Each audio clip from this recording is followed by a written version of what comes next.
And we are also remembering another African-American trailblazer, this time from the world of entertainment. Actress Nichelle Nichols, known to audiences worldwide as Lieutenant Uhura on the original cast of Star Trek.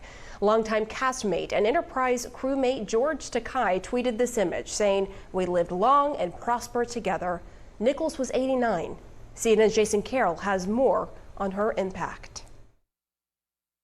Security sweeps of all decks are negative, Mr. Spock. Before Nichelle Nichols broke barriers on board the USS Enterprise as Lieutenant Uhura, she was dancing and singing her way across the stages of New York City and Chicago, the city close to where she grew up, Robbins, Illinois. In 1967, she released a cover of the Joe McCoy classic, "Why Don't You Do Right," on Epic Records. Get out of here, Daddy, get me some money too. But it was playing Star Trek's Lieutenant Uhura where she really found fame. It was a groundbreaking role for an African-American woman in 1966, widely considered one of the first times a woman of color was not portraying a servant on TV.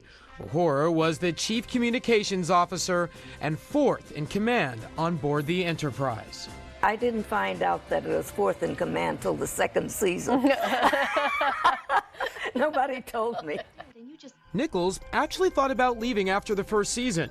The show's creator, Gene Roddenberry, begged her to stay.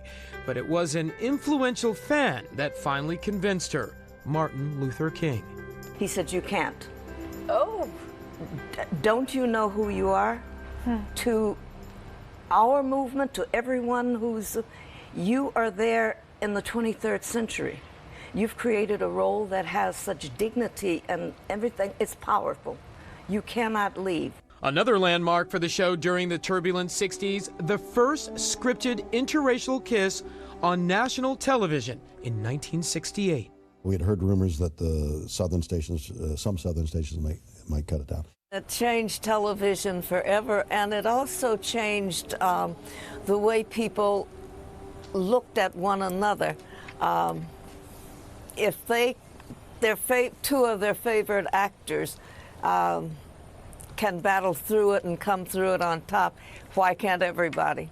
The show ended in 1969, but endured for years in syndication and at conventions attended by devoted Trekkies.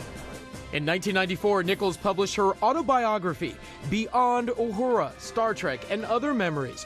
Nichols also starred in several Trek movies and even worked with NASA to increase diversity in the space program. I had the privilege of recruiting the first women and minority astronauts for the Space Shuttle program. Nichols' enduring beauty, her strength of character, her commitment to human rights will always inspire.